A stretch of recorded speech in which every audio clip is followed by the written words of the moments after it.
안녕하세요. 생생법률쇼 이지원입니다. 법과 친해지는 제일 좋은 방법 생생법률쇼. 오늘도 크고 작은 법률 문제로 어려움을 겪고 있는 여러분을 위한 법률 상담은 물론이고요. 세상을 들썩이게 하는 이슈들을 법적으로 풀어보는 시사법률 토크까지 준비되어 있습니다.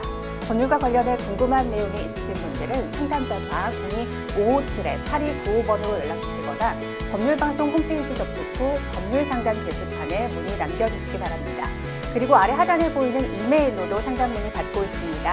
그냥 전문 변호사가 무료로 성심성의껏 상담해 드리니까요. 많은 참여 부탁드립니다.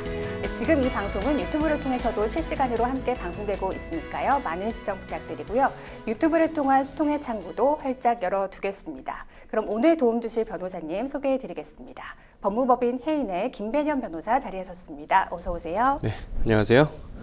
안녕하세요. 김배년 변호사입니다. 오늘도 여러분의 법률적인 궁금증을 시원하게 풀어드려보도록 하겠습니다. 네, 오늘도 억울하고 답답한 분들에게 명쾌상쾌 통쾌한 상담, 유익한 상담 해주시길 기대해 보겠습니다. 생생법률쇼, 그럼 오늘 접수된 상담 미리 살펴볼까요? 근저당권을 말소하고 싶어요. 인터넷에 올라온 비난글, 명예훼손 고소 가능할까요? 종교에 빠진 아내, 이혼 가능할까요? 약식명령 받았는데 다툴 수 있나요? 이렇게 다양한 분야의 상담이 접수되어 있습니다. 잠시 후 변호사님과 함께 속 시원한 해결책을 찾아보도록 하겠습니다. 시청자 여러분께서도 어떤 해결책이 제시가 될지 계속해서 함께 지켜봐 주시길 바랍니다. 네, 생생법률쇼 첫 순서는요, 법과 관련된 상식에 대해서 굵고 짧게 알아보는 시간으로 준비해봤는데요. 화요일은 지금 가장 뜨거운 이슈를 살펴보고 그와 관련된 아직 통과되지 못한 법안을 들여다보는 법률 인사 준비했습니다. 변호사님, 오늘은 어떤 주제를 준비하셨나요? 네, 우리 MC님께서는 의식주 중에 무엇이 가장 중요하다고 생각을 하세요? 인간의 삶에서는 어느 것 하나 빠지지 않게 다 중요하지만 뭐니 해도 먹는 게 가장 중요하지 않을까 싶습니다. 그렇죠. 일단 먹어야 이렇게 살 수 있기 때문에 저는 일단 식이 가장 이제 중요하다고 생각을 하는데요. 네. 그래서 오늘은 이 식의 중요성과 관련된 식약안보 특별법에 대한 자세한 내용을 살펴보도록 하겠습니다. 네, 이 식량안보는 최근 들어 그 중요성이 점점 더 커지고 있다고 하는데요. 우선 이 식량안보의 정확한 정의부터 짚어주실까요? 네, 식량안보란 국가가 인구 증가, 천재지변 등의 각종 재해, 재난, 전쟁과 같은 특수한 상황을 대비해 항상 국민들이 일정한 식량을 소비할 수 있도록 적정량의 식량을 확보하여 유지하는 것을 말합니다. 즉 국가는 국민들이 항상 필요한 만큼의 식량을 안정적으로 소비할 수 있도록 항상 관리해야 될 책임을 지고 있는 것이죠. 식량의 부족과 수입 의존 현상은 산업화 과정에서 국가들의 주요 산업이 공업이나 서비스업으로 바뀜에 따라서 공장 용지와 상업 용지가 증가하고 이에 따라서 식량 재배 면적 그리고 생산량은 줄어들면서 본격적으로 시작이 됐습니다. 여기에 2007년 국제 곡물 가격이 전 세계적으로 급등하는 에그플레이션이 발생을 하면서 필리핀, 인도네시아, 방글라데시, 이집트, 멕시코, 하이티 등에서 식량 부족으로 인한 폭동이 일어나는 등 국가적 위기를 겪은 이후에 국가가 각종 재난이나 정쟁과 같은 특수한 상황에서도 국민들이 항상 안정적으로 식량을 확보할 수 있도록 하는 식량 안보에 대한 중요성이 매우 높아지게 되었습니다. 네, 우리나라가 의외로 식량 안보가 취약한 국가로 인식되고 있다고 하는데요. 현재 우리나라의 식량 안보 상황 얼마나 심각한 상황인지 조금 더 자세히 설명해 주실까요? 만약 한반도 주변에서 전쟁이나 전염병, 경제 제재 등의 상황이 발생해서 한국이 봉쇄돼서 외국의 화물선이 만약 접근할 수 없는 그런 상황이 되면 현재 수준에서 2개월 내에 국민 대부분이 먹을 것이 없게 되는 그런 위험한 상황이 발생할 수가 있습니다. 곡물은 우리가 먹는 밥, 국수, 빵, 과자 등 주식을 만드는 재료인데요. 고기나 우유를 생산하는 축산 사료의 원료이기도 합니다. 우리나라는 특히 축산 사료 거의 전량을 외국의 수입에 의존을 하고 있습니다. 따라서 전쟁 등으로 국가 비상사태가 발생을 하면 우선 슈퍼마켓에 식품이 동이 날 것이고요. 가축을 도살해서 사료 곡물을 식용으로 전환해야 하는 그런 상황까지 발생할 수 있는데 이렇게 해도 견딜 수 있는 기간이 2, 3개월밖에 되지 않는다고 전해지고 있습니다. 만약 우크라이나 전쟁처럼 3개월, 4개월 이런 이제 기간들이 경과를 하게 되면 전쟁에서 승패가 나가기 전에 기아의 문제로 모든 것을 이제 포기해야 될 이제 그런 상황까지도 발생할 수 있는 것이죠. 네. 그 우크라이나 같은 경우에는 수천만 톤의 곡물을 유럽과 아프리카로 수출하는 곡창지대에 있기 때문에 지금처럼 예상치 못한 장기전이 발생하는 경우에도 여전히 선전을 하고 있는 것이라고 하고 있습니다. 과거 우리나라의 그 식량 자급률은 비교적 안정적인 그 선진국 수준이었는데요. 대부분의 나라가 곡물 자급률을 식량 수급의 지표로 사용을 하고 있으며 전체 식량 자급률을 논할 때에는 열량 자급률이라는 것을 이용을 하는데요. 우리나라의 열량 자급률은 농식품부의 양정 자료에 따르면 35% 수준으로 발표가 되고 있습니다. 우리나라는 2010년까지만 해도 일본보다는 이제 식량 자급률이 높았는데요. 지난 10년 사이에 일본보다 곡물 자급률이 9%나 낮고 전체 식량 자급률이 5%나 낮아서 OECD 국가 중 최하위 국가로 전락을 하게 됐습니다. 2018년의 경우 열량 자급률은 35%, 곡물 자급률은 21.8%에 불과했습니다. 네, 말씀 듣다 보니까 생각보다 정말 심각한 상황인 것 같습니다. 이렇게 엄중한 식량 문제를 너무 소홀히 다루고 있는 게 아닌가 하는 걱정도 큰데요. 그렇다면 이 식량안보특별법의 내용도 한번 살펴주실까요?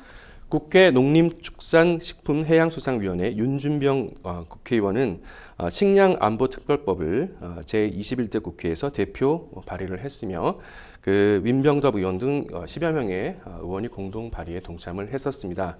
발의된 식량안보특별법안은 식량안보 강화를 위한 기본계획, 식량안보위원회의 구성 역할, 식량위기 대응체계, 식량생산 증대시책, 식량비축시설 확보, 통일대비용 쌀 비축정책, 식품산업지원정책, 식량낭비 방지시책 등 17개 조항으로 명문화했다는 데 의의가 있습니다. 윤준병 의원은 전체 식량 수요의 20%밖에 기여하지 못하는 쌀이 공급 초과라는 이유로 쌀 생산 억제 정책에만 몰두하는 현재의 식량 농업 정책으로는 식량 위기에 제대로 대비할 수 없기 때문에 식량 안보 강화를 위한 종합 정책 시스템이 시급히 마련돼야 하는 상황이라고 하면서 식량을 안정적으로 확보하고 공급하기 위한 법적 근거를 마련함으로써 식량 위기에 선제적으로 대비하는 것이라고 발의 취지를 밝히기도 했습니다. 네, 식량의 안정적 확보와 공급, 나아가 국민 건강까지 지금같이 어지러운 시국에 정말 중요한 화두인 것 같습니다.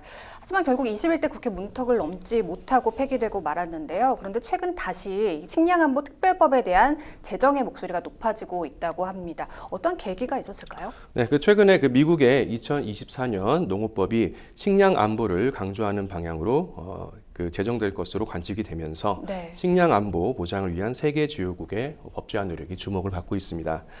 미국뿐만 아니라 중국, 일본 주요국 등에서도 법제화를 통한 식량 안보 강화에 나서고 있는데요. 중국은 이미 식량 안보 보장법을 지난 6월부터 시행해서 지방 정부의 장이 식량 안보의 사항을 책임지는 식량 성장 책임제를 비롯해 필요한 정책과 제도를 명문화해서 식량 안보 보장 체제를 구축했다는 평가를 받고 있습니다.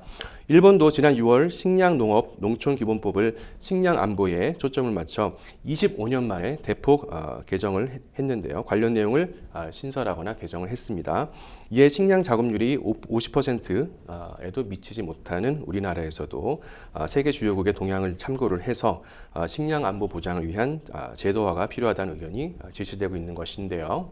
서삼석 더불어민주당 의원은 지난 10월 국정감사에서 기상이변으로 인한 주요 곡물 수출국의 작황 악화, 코로나19 발생, 우크라이나 전쟁 등과 같은 분쟁 등에 따른 곡물 수준 제한 조치로 식량 가격의 변동성이 더욱 커져간다고 얘기를 하면서 대한민국의 식량 안보에 대한 정의가 규정되어 있지 않아서 기후위기로 급변하는 국제 정세 대응에도 지장을 줄 수 있다고 하면서 식량안보법의 제정을 촉구하기도 했습니다. 네.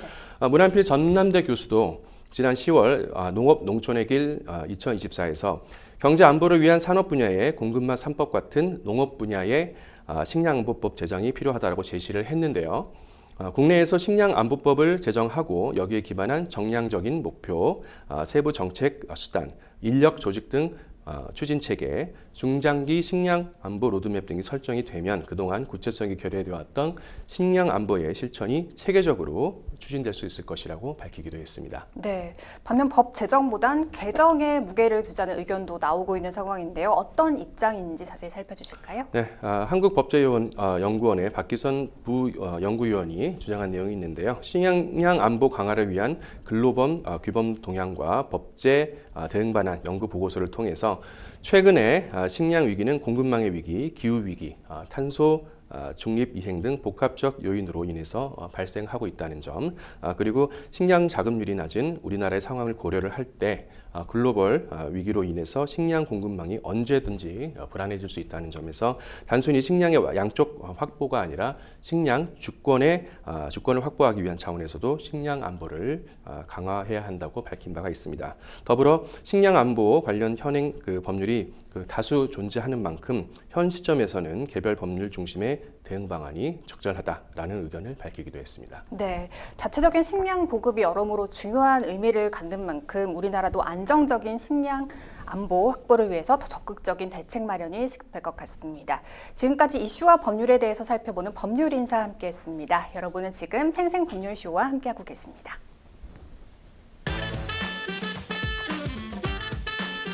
어렵고 복잡한 법률 문제로 고민하고 계신가요?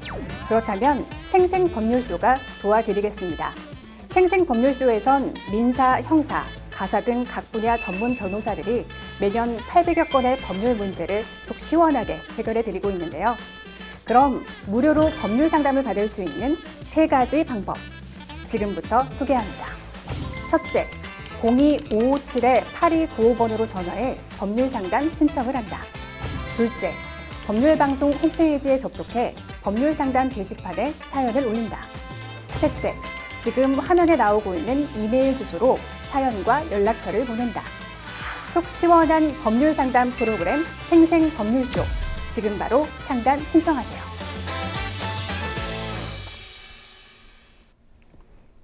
네, 지금부터는 생생법률쇼가 자랑하는 성심성의 무료 법률 상담 진행해 보겠습니다. 전화 상담 연결돼 있는데요. 받아보죠. 안녕하세요. 예, 안녕하세요. 네, 안녕하세요. 어떤 점이 궁금해서 연락 주셨나요? 이런 경우에 혹시 근저당권 설정 등기 말소 청구 같은 게 네. 가능한 건지 좀 여쭤보려고 전화 좀 드렸거든요. 네, 구체적인 상황을 설명해 주실까요? 예. 저희 아버지 명의로 된 집이 하나 있는데, 네. 약 한 20년 정도 전에 저희 아버지의 친동생, 저한테는 이제 작은 아버지께서 네. 저희 아버지를 채무자로 하고 저희 작은 아버지의 지인분을 이제 채권자로 해서 한 1억 정도를 이제 빌리셨었거든요. 네네. 그래서 지금 제가 얼마 전에 등기부 등기사항 전부 증명서 요거를 이제 저희 아버지 걸 때 보니까는 저희 아버지가 이제 채무자로 되어 있고 저희 작은 아버지의 지인분이 이제 채권자로 되어 있어서 한 1억 정도 그렇게 돈 빌린 게 그렇게 나오더라고요. 네. 근데 그런 이제 와중에 이제 저희 작은 아버지께서 이제 몇 년 전에 이제 돌아가셨거든요. 최근에 돌아가셔가지고 지금 저희 아버지는 지금 등기사항 전부 증명서에 나온 이유를 지금 말소를 하고 싶은데 채권자라고 하는 분하고 일면식도 없고 그리고 지금까지 저희 아버지한테 연락 온 것도 한 번도 없거든요. 네네. 그러니까 이런 경우에 지금 보니까는 채권자라고 하는 분의 성함하고 주민등록 앞번호 그리고 그 당시에 이제 거주하고 있었던 집 주소가 여기 나와 있는데 그럼 이런 경우 저랑 제 아버지가 채권자를 먼저 찾아가야 되는 건지 아니면은 그렇지 않으면 이제 근저당권 설정 등기 말소 청구 그런 소호가 가능한 건지, 이게 아니면 혹시 다른 방법이 있는 건지, 이런 것에 대해서 좀 여쭤보려고 전화드렸습니다. 네, 아버지 소유의 집을 담보로 작은아버지께서 지인에게 돈을 빌려주셨는데 돈을 다 갚은 상황인데 작은아버지께서는 돌아가신 상황이고 서류상으로는 그 채무관계가 완전히 해소가 되지 않은 상황이시군요. 사연 잘 예. 들었고요. 옆에 김매년 변호사님 나와 계십니다. 상담 받아볼게요. 안녕하세요. 예, 안녕하십니까? 네, 안녕하세요. 네, 김변현 변호사입니다. 예. 지금 작은아버지께서 돌아가시기 전에 예. 그렇다면 그 지인에 대한 그 1억 원 상당의 예. 채무를 다 상환을 하신 건가요? 그러니까 그거는 이제 그 기록은 없어요. 네. 기록은 없는 상태인데 저희 아버지가 이제 그때 물어봤었거든요. 네. 너 이거 지금 이렇게 우리 집 이렇게 담보로 되어 있는데 이거 돈 네. 다 갚았냐 물어봤는데, 그때 이제 작은 아버지께서 갚았다고 그렇게 얘기는 하셨다 하더라고요. 네. 그래가지고 그 다 갚았으니까 형이 이거 동네 그 부동산에 가가지고 대행해주면은 이거 말소를 할 수 있다라고 그렇게 얘기까지 하셨다 그러더라고요. 네, 네, 네.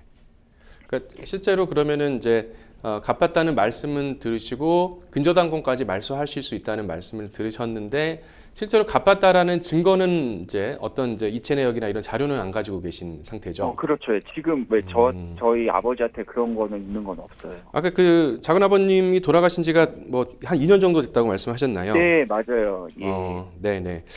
실무적으로는 사실은 지금 실제 채무자는 아버님으로 되어 있으시긴 하시지만 예. 그 지인분한테 실제 돈을 빌려 쓰신 분은 작은 아버지시잖아요. 그렇죠. 예. 그렇죠. 근데 이제 서류상 아마 채권 채무 계약을 우리 아버님께서 이제 체결을 하신 것 같고. 예, 맞습니다. 예. 네. 그런데 작은 아버지께서 원래 실제 채무자이신데 이제 그분이 지금 돌아가신 지가 조금 됐잖아요. 예. 그런데도 이제 채권자가 특별히 어떤 법적인 조치를 지금 이제 취하지 않고 있는 걸로 봐서는 예. 보통은 이제 채무자가 이제 작은 아버님이 사실은 우리 아버님과의 그 채권자 입장에서도 연결고리일 텐데, 예. 예, 그분이 돌아가셨는데 어떤 법적인 조치를 취하지 않은 걸로 봐서는 작은 아버님이 말씀이 좀 맞을 가능성이 굉장히 높은 것 같아요. 실제로 예. 변제를 하셨을 가능성이.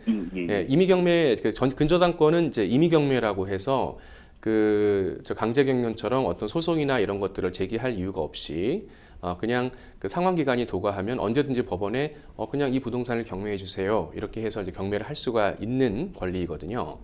예. 그런데 이제 실제로 지금 돈을 빌리신 분이 돌아가셨는데도 아직까지 이제 그런 권한을 행사를 안 하신 걸로 봐서는 실제로 이미 이제 그 전에 생전에 이미 채무가 다 상환이 됐을 가능성이 꽤 있는 것 같습니다. 자, 그렇다 그러면은 이제 그 다음 절차로 지금 궁금해하시는 그 말소 절차를 어떻게 하실 건지가 이제 좀 중요한 건데, 소송을 이제 내시는 것도 이제 방법이긴 하지만 이제 소송을 내시게 되면은 실제로 그 소송에서 이 채권이 이미 소멸했다, 이런 것들 이제 증명을 하셔야 되세요. 네, 근저당권이라는 것은 기본적으로 저당권 이제 부종성이라는 것이 있는데, 저당권으로 담보된 채권이 어떤 시효 완성이나 채무 변제 이런 것들로 소멸을 하면 근저당권은 당연히 소멸하는 것으로 되어 있습니다.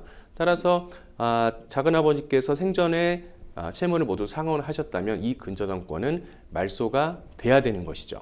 그런데 이 등기를 아직 지금 하지 않고 있는 것으로 그렇게 생각이 됩니다. 따라서 지금 채권자를 찾아서 이 등기를 사실 말소하시는 것이 우리 상담자께서 지금 하실 일인데요. 아까 말씀드린 대로 소송을 하게 되면 시간 비용이 또 들고 또 실제로도 채무를 갖다 입증해야 되는 그런 내용들이 또 있기 때문에 우선은 지금 채권자의 주소가 등기사항에 나와 있으시잖아요. 예, 나와 있습니다. 네, 첫 번째는 일단은 채권자에게 내용 증명을 한번 보내보세요. 내용 증명요? 네. 그래서 물론 등기상에 나와 있는 채권자의 주소가 현재 채권자의 주소와 바뀌어서 실제로 그 주소에 살고 있지 않아서 전달이 안 될 가능성도 상당히 있습니다. 그렇겠죠. 예. 네. 그런데 일단 이제 알고 있는 주소니까 예. 일단 먼저 내용 증명을 보내서 자, 이렇게 지금 작은아버지께서 살아생전에 채무가 모두 소멸돼서 지금 근저당권을 말소돼야 할 상황인데도 불구하고 말소되지 않았으므로 이 말소 등기 절차에 협조해 달라, 혹은 또는 그렇지 않은 경우에는 부득이 이 등기를 말소하기 위한 소송을 좀 제기할 수밖에 없으니까 이러한 시간 절차의 시간 절차 또 비용의 어떤 그걸 줄이기 위해서 이것을 협조해 달라 아니면 부득이하게 소를 제기할 수 없다 이런 내용이 한번 내용 증명을 일단 한번 보내보시는 것이 좋으실 것 같고요. 만약에 이제 그것이 도달이 안 돼서 회신이 된다, 다시 반송이 된다면은 그때는 부득이하게 이제 소송을 좀 진행을 하실 수밖에 없으실 것 같아요. 소송을 진행을 하시게 되면 지금 현재 나와 있는 그 채권자의 이름과 주소 이것으로 그 현재의 채권자의 실제 주소를 다시 확인하실 수가 있습니다. 소송을 통해서. 소송을 제기하면서 일단 알고 있는 주소를 송달을 하고 송달을 해서 그것이 도달을 하지 않으면은 법원에서는 그 채권자의 주민등록 초본을 뗄 수 있게 해줍니다. 그래서 초본을 떼면 실제 현재 주소가 나오게 되거든요. 예. 그래서 그것을 가지고 현재 주소를 확인해서 소장을 그쪽으로 다시 송달을 하게 됨으로써 그 채권자의 현재 실제 주소를 알게 되는데 사실 지금 아버님께서 모두 상환을 하셨다고 하시면 아까 제가 말씀드린 것처럼 이 근저당권은 당연히 말소되었어야 하는 것이기 때문에 그 소송을 내시면은 우리 상담자분의 아버님께서 아마 당연히 승소를 하시게 될 거예요. 예. 네네네. 그래서 소송을 갖다 승소하시는 것 자체는 이제 문제는 없는데 또 소송을 하게 되면 이제 그만큼의 비용이 들고 때로는 변호사 비용이나 이런 것들이 이제 들게 되고 지금 그 채권자분은 그것을 받아서 소송을 진행하게 되는 경우에는 이미 이제 말소돼야 채권적이 등기적 근저당권이라서 현재 채권자가 패소를 할 수밖에 없게 됩니다. 그렇게 되면은 채권자가 관련된 그 법적 절차 비용도 모두 부담을 해야 되거든요. 예. 네, 그래서 특별히 승소가 충분히 가능한 것이라서 소송 비용까지 나중에 받으실 수가 있고 소송을 제기하시는데 크게 어려움은 없어 보이시는 상황인데 채권자도 이러한 사실을 안다면 굳이 지금 이 말소 등기에 협조를 해주지 않을 이유는 없어 보일 것으로 생각이 됩니다. 예. 네, 따라서 우선 내용 증명으로라도 한번 연락을 해보시고 그 주소가 맞지 않아서 그것이 반송된다면 그때는 부득이하게 지금 말소 등기 청구 소송을 제기하실 수밖에 없을 것으로 그렇게 생각이 됩니다. 예. 네. 그러면 일단은 먼저 찾아가기보다는 내용 증명을 먼저 보내는 게 낫다라는 거죠. 그러면요. 찾아가시는 것도 뭐 방법이긴 한데 예. 찾아가시는 경우는 이제 직접 한번 이제 방문하셔서도 그 사람이 집에 있을지 없을지 뭐 그것도 알지 못하는 상황에서 예. 또 가셔야 되니까 예. 제가 보기에는 이제 통상적으로 이런 경우에 일단 내용 증명을 먼저 내용 증명. 예, 한번 보내서 발송을 해보시고 내용 예. 증명 같은 경우에는 일단은 한 3번 정도 방문을 해서 송달을 갖다가 하도록 하고 예. 3번 내도 송달이 안 되면 실제로 그쪽에서 수령이 안 되면 그때 이제 반송이 되기 때문에 예. 사실 직접 찾아가시는 것보다는 우체국에서 3번 찾아가는 게 더 낫지 않을까요? 아무래도 확률적으로도. 예. 그러니까 그런 내용들을 좀 완곡하게 쓰셔서 예. 협조해 주시면은 이제 불필요한 소송 비용이나 이런 것들을 방지할 수 있으니까 가급적이면 절차에 좀 동의해 주셔라 이런 내용을 내용 증명으로 먼저 보내보시는 것이 시간 절차를 좀 줄이기 위한 좋은 방법으로 생각이 됩니다. 예, 알겠습니다. 그러면은 일단 그렇게 해보고 지금 이제 제가 아까 말씀드렸다시피 변제에 대한 기록은 없다고 그렇게 말씀을 드렸잖아요. 네. 근데 벌써 시간이 20년 정도 가까이 흘렀고 네. 그러면 이게 아까 말씀하신 대로 그 근저당권 설정 등기 말소 청구를 했을 때 이 변제에 대한 기록이 없어도 그래도 제가 그 승소할 가능성이 더 높다는 말씀이신 거죠? 자, 일단 이제 증거가 없더라도 상대방 쪽에서 제가 다 받았습니다라고 하면 사실 더 이상의 증거는 필요가 없으세요. 예. 그런데 이제 혹시라도 채권자가 나쁜 마음을 먹고 그러니까요. 예. 나쁜 마음을 먹고 내가 받은 적이 없다. 이제 그렇게 되면 이제 곤란하게 됩니다. 그러니까요. 예. 네, 따라서 우선 이제 그렇다면은 그 전에 그 돌아가신 우리 아버님이 그 저희한테 기록을 남겨주지 않았잖아요. 예. 네, 그것을 좀 일부러 한번 찾는 과정이 좀 필요하세요. 네, 상대방의 악의적인 어떤 소송 대응에 좀 준비를 하기 위해서. 그래서 지금 돌아가신 지가 뭐 한 2년 정도 되셨고 상환이 언제 되셨는지를 지금 정확히 모르시죠? 그렇죠. 그거 모르죠. 예. 근데 저도 아버지로부터 전문이라 네, 그런 네, 네, 거라. 네.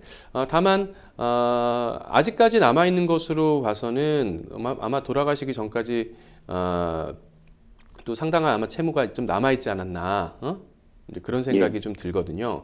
예, 우선 그 작은 아버님의 상속인 즉 뭐 작은 어머니께서 살아계시다면 작은 어머니 혹은 그 자손들 즉 우리 상담자님한테는 아마 사촌지간이 되실 건데 예, 그렇죠. 네, 예, 그분들은 그 돌아가신 작은 아버님의 은행 기록을 발급받으실 수 있으세요. 예. 네, 그래서 아마 1억 원이라는 돈을 현금으로 지급하시거나 하기는 조금 확률적으로 아마 그렇죠. 예, 그러겠죠. 그럴 가능성은 높지 않기 때문에 예, 작은 아버님이 이제 살아 계셨을 때 그 예, 사용하시던 은행 기록을 먼저 좀 발급을 받아달라. 응? 예, 예. 또 다만 그것도 은행 그 기록의 보존 기간은 보통 5년이라고 하고 예, 실무적으로는 보통 한 10년 정도 보관을 하는데 예, 은행마다 조금 차이가 있습니다. 그래서 그런 것들이 지금 그 삭제되기 전에 빨리 가서 한번 기록을 좀 받아봐달라 그런 예. 내용을 좀 확인하시는 것이 좋으실 것 같으세요. 예, 네. 알겠습니다. 네, 그래서 일단 내용 증명 보내보시고 예, 안 되시면 소송을 준비하실 때 소송 전에 예, 그 유가족 분들로부터 상속인들로부터 예, 돌아가신 망인 그 작은 아버님의 그 은행 기록을 전체적으로 좀 예. 확인을 해서 변제한 기록이 있는지를 한번 살펴보시고 소송을 준비하시는 것이 좋을 것 같습니다. 예, 알겠습니다. 또 하나만 더 질문해도 될까요? 네, 네. 예. 그 제가 이걸 계속 이제 찾아보고 그 나름대로 제가 공부해 보니까 그 저당권 피담보 채권 그 소멸시효가 10년이라고 이렇게 되어 있더라고요. 네. 그 이거하고는 상관이 없는 건가요? 지금 저 같은 경우. 소멸시효가 이제 진행이 될 수 있는데 사실은 언제까지 일시적으로 상환이 됐는지 실제 뭐 언제 상환이 됐는지 지금 전혀 지금 알 수가 없고 예, 일단 또 이제 근저당권으로 그 담보되는 기간에는 또 시효가 또 중단되거나 할 수도 있습니다. 예, 네, 그래서 이제 그런 점들 때문에 제가 보기에는 아마 시효는 지금 여기서 좀 따지기가 아마 쉽지가 않을 것 같은데 그건 예, 구체적인 내용을 좀 봐야 될 것 같고 예, 네, 네. 그래서 어쨌든 이제 상환이 되었다 그러면 예, 사실은 이제 상환이 그 일부라도 되면 그때 시효가 다시 중단이 되거든요. 예, 네. 그래서 음, 그런 문제들이 있기 때문에 그것은 실제로 상환된 내역을 보시고 한번 판단을 하시는 것이 좋을 것 같습니다. 예, 알겠습니다. 예, 네. 예, 네, 더 궁금하신 사항은 없으신가요? 예, 감사합니다. 너무 많은 도움이 됐습니다. 예, 네, 오늘 상담 여기까지 진행하겠습니다. 예. 전화 주셔서 고맙습니다. 예, 감사합니다. 네. 사실 이제 17년 전 일이고 작은아버지께서 세무 당사자인 작은아버지께서 사망한 지 2년이나 지났다고 해서 좀 걱정을 했는데 사실 모든 문제에서 법적인 정당성 확보를 위해서는 시기가 사실 중요하잖아요. 네, 그렇죠. 너무 늦지 않게 대처를 해야겠죠. 네, 네.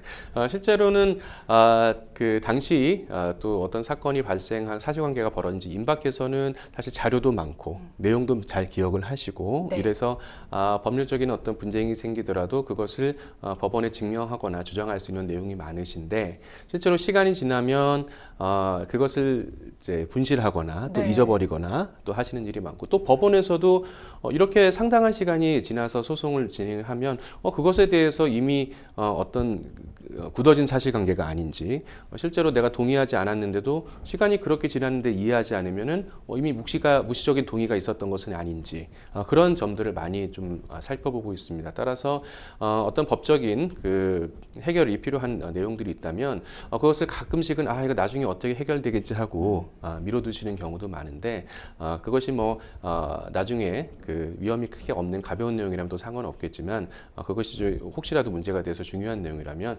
가급적이면 멀지 않은 시간에 너무 늦지 않게. 너무 늦지 않게 그것을 법률적으로 처리하는 것이 상대적으로 현명한 방법이라고 생각이 됩니다. 네. 그럼 마지막으로 상담자께서 기억해야 할 점 다시 한번 정리해 주시죠.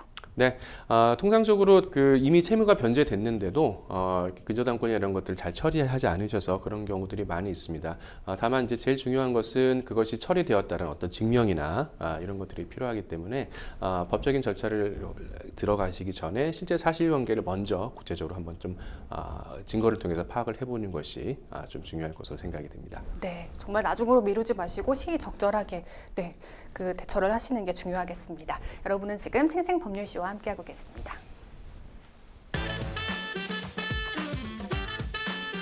어렵고 복잡한 법률 문제로 고민하고 계신가요?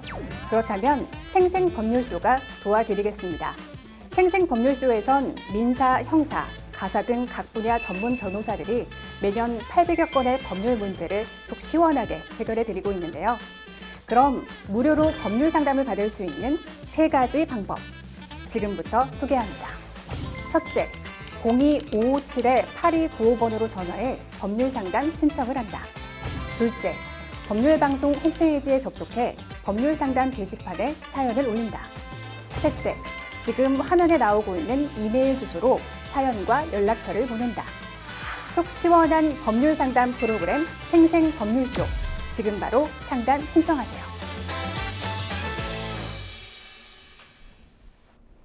네, 이번에는 법률방송 이메일을 통해 들어온 여러분의 고민을 해결해 드리겠습니다. 어떤 내용인지 보실까요? 서울 모처에서 타로카드 점을 보는 가게를 운영하고 있습니다. 벌써 이 일을 한 지 10년이 넘었고 저를 신뢰하는 단골 고객도 많아서 제 일에 자긍심이 넘치는데요. 근데 얼마 전 타로카드 점을 보고 간 손님 한 분이 상담 내용이 마음에 안 들었던 모양입니다. 상담할 때도 공격적으로 굴더니 화만 내고 나가더군요. 그리고 얼마 뒤 온라인 커뮤니티에 저와 제 가게를 비방하는 글을 올렸습니다. 처음은 고객이었는데 자신이 블로그를 운영한다면서 가게 인테리어가 예쁘다고 사진 조금 찍어도 되냐고 해서 그러라고 했거든요. 근데 인터넷 커뮤니티에 저희 가게 사진 3장과 상담 내용을 자세히 쓰면서 하나도 안 맞는다, 말로만 승부 보려고 한다 등의 비난이 담긴 글을 잔뜩 적어두었습니다. 상호명이나 제 닉네임은 자세히 쓰지 않았지만 가게 위치와 가게 사진을 올렸으니 고객들이나 이 근방에 사는 분들은 바로 알아볼 것 같더라고요. 게다가 그 글에 달린 무수한 댓글은 저뿐만 아니라 타로카드점 자체를 욕하는 내용들이 가득했습니다. 너무 불쾌해서 명예훼손 고소를 고려하고 있는데요. 가능한지 문의드립니다. 하셨습니다. 변호사님, 명예훼손의 경우 공연성이 성립이 돼야 하잖아요. 누구나 볼 수 있는 인터넷 커뮤니티에 이런 글을 썼다면 공연성이 성립됐다고 볼 수 있나요? 네, 그 공연성이란 말이 이제 그 일반 우리 시청자분들이 듣기 약간 이제 일반적으로 쓰지 않는 사실 법률 용어인데요. 네. 공연성이라는 것은 불특정 또는 다수인이 인식할 수 있는 그러한 상태를 의미를 합니다. 개별적으로 소수의 사람에게 사실을 적시를 했더라도 그 상대방이 불특정 또는 다수인에게 적시된 어떤 상태를 인정할 수 있을 때는 그때는 공연성도 인정이 되는 건데요. 당연히 지금처럼 누구나 볼 수 있는 그러한 그 커뮤니티 글을 썼다면 당연히 공연성이 인정되는 사안이라고 볼 수 있습니다. 네, 피해자가 특정돼야 명예훼손죄가 성립이 될 텐데 이 사연을 보면 상담자님께서 걱정하시는 대로 가게 내부 사진이나 위치가 간략하게 언급이 됐습니다. 아는 사람이라면 눈치를 챌 수도 있는 상황인 것 같은데요. 이런 경우 피해자가 특정이 됐다고 볼 수 있는 건가요? 네, 이와 관련해서 그 대법원은 명예훼손에 의한 불법 행위가 성립을 하려면 피해자가 특정되어 있어야 하지만 그 특정을 할 때 반드시 사람의 성명이나 단체의 명칭을 명시해야만 하는 것은 아니고 사람의 성명을 명시하지 않거나 두 문자 또는 이니셜만 사용한 경우라도 그 표현의 내용과 주의 사정을 살펴볼 때 그 표시가 피해자 또는 어떤 특정한 그 가게나 이런 것들을 지목할 수 있을 정도라면 피해자가 특정되었다라고 이렇게 판시를 한 바가 있습니다. 가게를 방문하신 분이 여기가 어떤 그 타로 가게다. 이 정도를 갖다 확인하실 수 있을 정도라면 피해자가 특정되었다고 볼 수가 있습니다. 네, 유출할 수 있다면 피해자가 특정이 됐다고 볼 수 있군요. 그럼 상담 내용을 무단으로 공개한 곳은 어떻습니까? 그 타로 카드도 하나의 이제 서비스죠. 네. 그리고 소비자 입장에서는 서비스의 내용을 어떤 이제 공개를 했다. 그 자체가 사실은 이제 문제됐다고 보이지는 않는데요. 네. 그 내용이 우리 상담자님이 생산한 어떤 지적인 그 재산에 속하고 소비자가 이를 공개하지 않을 조건으로 만약에 서비스를 제공을 한 것이라면 이 부분도 좀 민형사적 문제가 될 수 있는 부분도 있습니다. 네. 또 인터넷으로 물건을 살 때도 사실 이런 부정적인 후기를 보면은 좀 구매를 망설이게 되는 경우도 많은데요. 만약 이번 일로 타로 가게를 운영하는데 차질을 빚게 된다면 업무 방해에 해당된다고 볼 수 있을까요? 네, 업무방해는 그 허위의 사실을 유포하거나 위계 또는 위력으로서 사람의 업무를 방해한 자를 이제 처벌하는 이제 규정인데요. 네. 5년 이하의 징역 또는 1,500만 원 이하의 벌금에 처해질 수 있는 이제 그러한 죄입니다. 따라서 후기의 내용이 전혀 사실과 다르거나 일부러 다른 소비자를 오인하게 하는 등의 내용을 게시를 했다면 업무방해로 처벌이 될 수가 있습니다. 실제로 그 경쟁 업종을 운영하는 다른 영업자가 일부러 그 거짓 후기를 올려서 업무방해로 처벌받은 사례들이 다수가 있습니다. 네. 이 소송하면서 참 어려운 게 손해를 본 사람이 손해액도 입증하고 인과관계도 입증해야 하고 이런 부분이 참 어려운 것 같은데요. 민사상 손해배상 청구 말고 다른 대안은 없을까요? 네, 그래서 그 관련 법규들이 그 민사상 손해배상을 조금 완화하는 이제 그런 규정을 두고 있는데요. 네. 독점규제법 제45조에서는 불공정 거래 행위를 금지를 하면서 제1조 제8호에서 부당하게 다른 사업자의 사업 활동을 방해하는 행동을 금지를 하고 있고요. 또 표시광고법 제3조 1항에서도 다른 사업자 등 다른 사업자나 또 그 상품에 대해서 객관적인 근거 없는 내용으로 표시 광고를 해서 비방을 하거나 불리한 사실만을 표시하여 광고 또는 이제 비방하는 것을 금지를 하고 있습니다. 자, 이러한 규정에 해당되는 경우에는 공정거래위원회에 해당 표시 광고를 일시 중단할 것을 명하도록 신고를 하실 수가 있고요. 네. 이러한 경우에 해당되는 경우에는 매출액의 2% 내에서 과징금을 물도록 할 수가 있고요.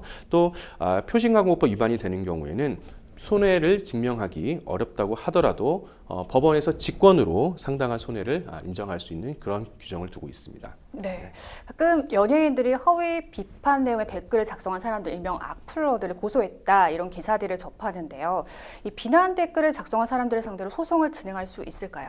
아무래도 그 연예인들은 그 공개되어 있는 이제 분들이기 때문에 일정한 수준까지는 개인적으로 다소 조금 그 불리한 내용이라고 하더라도 공공의 이익을 위해서 명예훼손이 성립을 하지 않을 수 있습니다. 뭐 최근에 유명 연예인들의 어떤 구설수나 이런 것들이 많이 뉴스에 나도는 이유이기도 한데요. 네.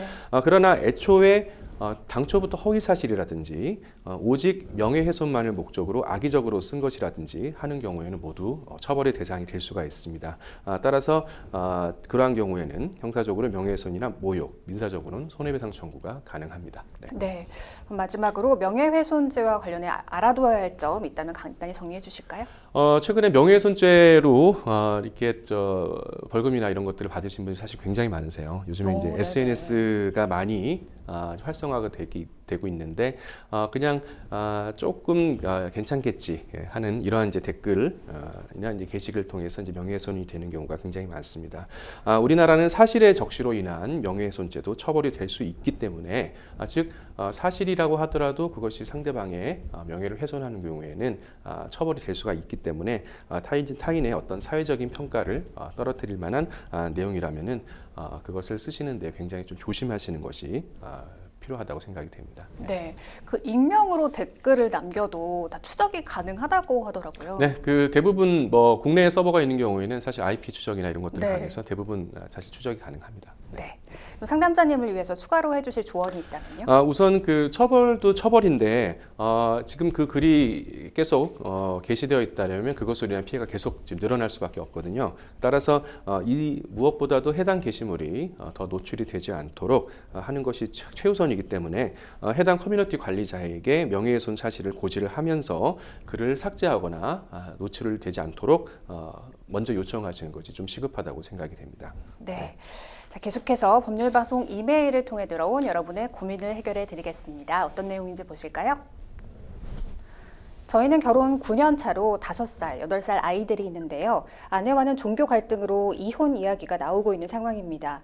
저와 아내는 같은 종교인데 저는 종교 생활을 거의 안 했지만 아내는 결혼 초부터 시간이 날 때마다 절에 갔습니다. 처음에는 사이비에 빠진 것도 아니고 해서 그러려니 했는데 점점 가는 횟수가 많아지면서 트러블이 자주 생겼습니다.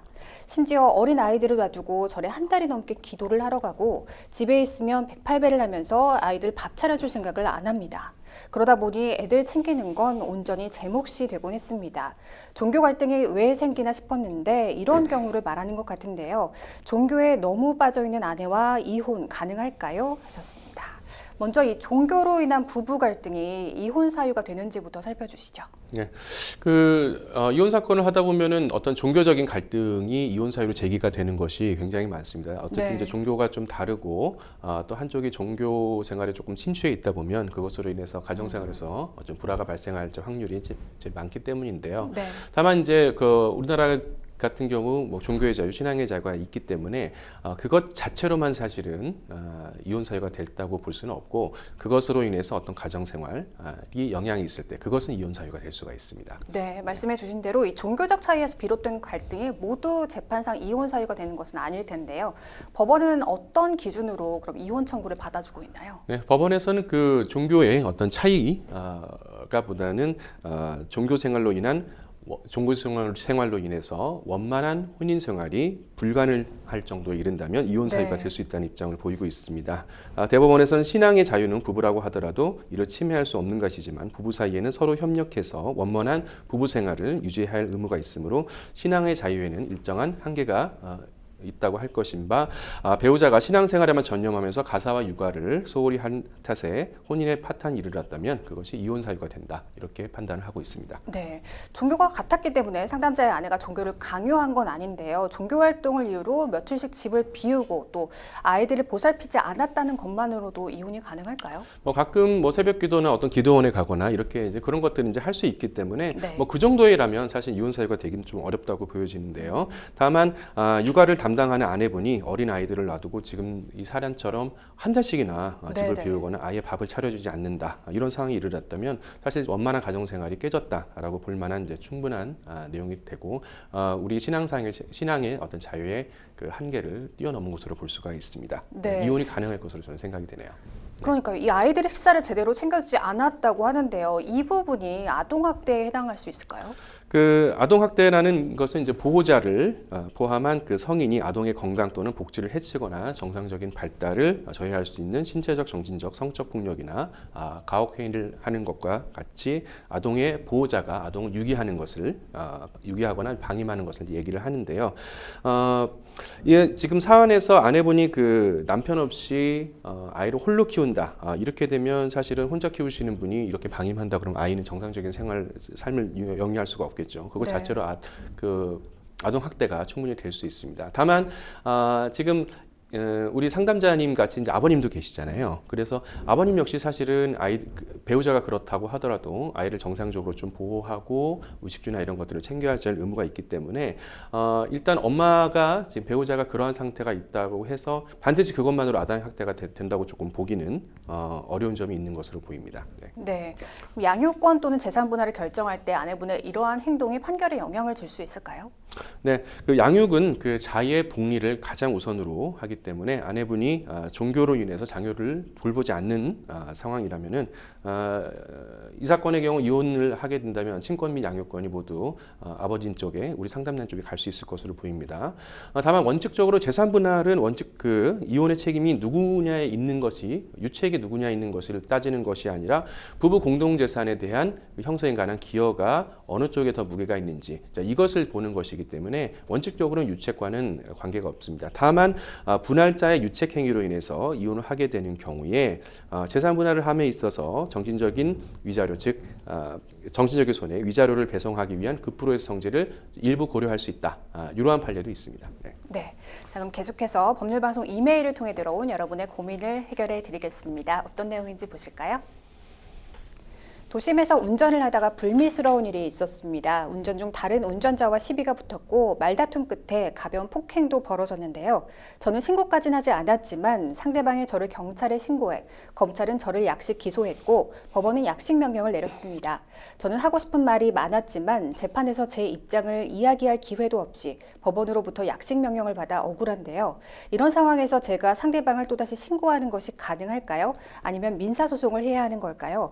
법을 잘 알지 못하다 보니 어떻게 해야 할지 답답한 마음뿐입니다. 어떻게 대응하는 것이 좋을지 해답을 알려주세요 하셨습니다.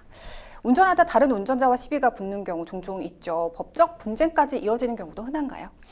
네, 실제로 평소에는 이렇게 그냥 좀 멀쩡하신 분들도 운전을 하게 되면 화를 많이 내시는 분들이 주변에 좀 있으시죠. 그런 네. 일을 많이 보는데 저희 같이 이제 법률 상담 하다 보면 그런 사례들이 꽤 많이 있습니다. 네. 그럼 먼저 약식 명령이 무엇인지 개념부터 설명해 주시죠. 그 약식 명령이라는 것은 공판 절차, 즉 재판 절차를 거치지 않고 그 서면 심리, 그 서류의 심사만으로 그 지방법원에서 벌금, 과료 또는 몰수 형을 과하는 그런 명령을 말합니다. 통상 재판 없이 그냥 벌금 받았다 이런 경우를 이제 약식 명령으로 보시면 됩니다. 네. 그럼 약식 명령에 불복하는 것도 가능할까요? 약식 명령을 받으시는 날로부터 7일 이내에 정식 재판을 청구를 할 수 있는데요. 사실 벌금도 형사처벌이기 때문에 저는 정말 그 재판을 통해서 이것을 확인받고 싶어요 라는 권리를 우리나라는 보장을 하고 있습니다. 따라서 네. 약식 명령을 받으시는 날로부터 7일 이내에 불복 절차를 정식 재판을 청구하시면 재판을 받으실 수가 있습니다. 네. 그럼 법원이 약식 명령을 내리게 되면 어떠한 효력이 생기게 되나요? 약식 명령을 내리면 기본적으로 잠정적으로 그 벌금을 갖다 이제 부과를 받게 되고 네. 7일 이내에 항소하지 않으면 최종적으로 그 처벌이 확정이 돼서 그 확정 판결과 동일한 효력을 발생을 하게 됩니다. 네. 혹시 검사도 피의자도 약식 명령에 불복하지 않았는데 법원의 직권으로 재판에 회부하는 경우도 있을까요? 상당히 있습니다. 검사는 약식 명령의 수준으로 벌금을 처분할 수준으로 법원에다가 그 청구를 했는데 재판장이 그것을 서면 심사를 하다 보니까 이것은 좀 재판을 해서 피의자의 의견을 좀 피고인의 의견을 좀 들어봐야 될 필요가 있다. 이렇게 되면은 법원에서 직권으로 벌금을 받으신 분이 정식 재판을 청구하지 않았는데도 직접 청구를 재판으로 회부를 할 수가 있습니다. 이러한 경우에는 그 이후에 정식 재판으로 넘어가서 청구 진행하게 됩니다. 네. 그럼 상담자께서 약식 명령에 불복한다면 이후 법원이 약식 명령보다 더 무거운 벌금형을 선고할 수도 있지 않을까요? 네, 충분히 가능합니다. 이게 네. 과거와 조금 바뀐 내용인데요. 과거에는 이제 불이익 변경 금지라는 원칙이 있어서 당초 받은 약식 명령 이상의 그 벌금형을 받지 않을 수가 있었습니다. 따라서 벌금을 받으면은 재판을 청구해도 더 이상의 벌금이 늘어나는 것은 아니니까 막연하게 그냥 청구를 하신 분이 굉장히 많았습니다. 따라서 이런 지금 폐단을 조금 없애기 위해서 2017년 형사소송법이 개정되면서 이러한 불이익 변경 원칙이 일부 변경이 됐습니다.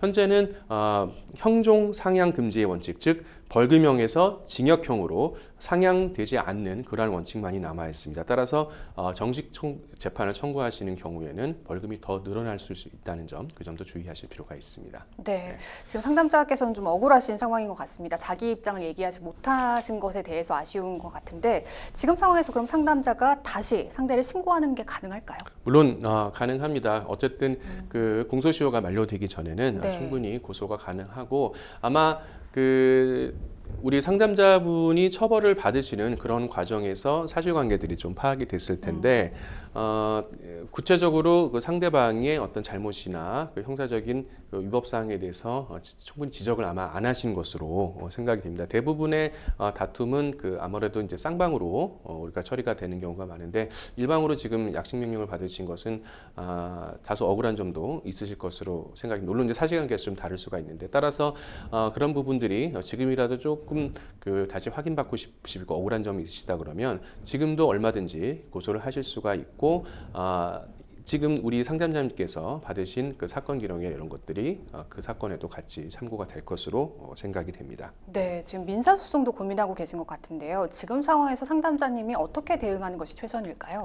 네, 민사소송 이제 불법 행위에 의한 이제 민사소송 상대방이 우리 폭행을 당하셨는데 그것을 형사적으로 고소하지 못하셔서 민사소송을 이제 생각을 하고 계시는 건데요.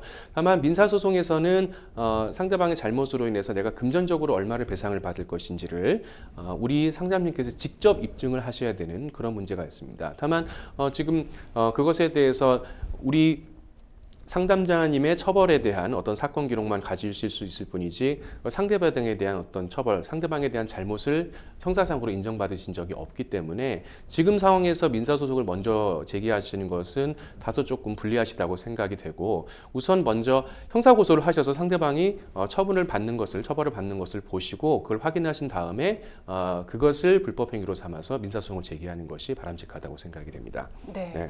만약 이렇게 사건이 있었을 때 경찰 신고를 먼저 하는 게 더 의미 있을까요? 이분 네. 안 하셨잖아요. 네, 그렇습니다. 우선 지금 뭐 당시에 그냥 서로 좋게 화해하겠다 이런 이제 취지로 안 하고 넘어가셨다가 상대방만 고소를 하게 되고 CCTV나 이런 것들을 이제 자료를 통해서 처벌을 받으시는 경우가 있습니다. 네. 이미 이제 나는 그것에 대해서 제기할 어떤 그 시간이나 이런 것들이 조금 늦어서 증거 확보가 좀 어려우신 경우도 있는데요. 바로바로 경찰에 신고하셔서 확인을 받으시는 것이 좋다고 생각이 됩니다. 네. 생생법률쇼 오늘도 마칠 시간이 다 됐는데요. 오늘 함께해 주신 김배년 변호사님 고맙습니다. 감사합니다. 네. 오늘 순서는 여기까지입니다. 시청해 주신 여러분 고맙습니다.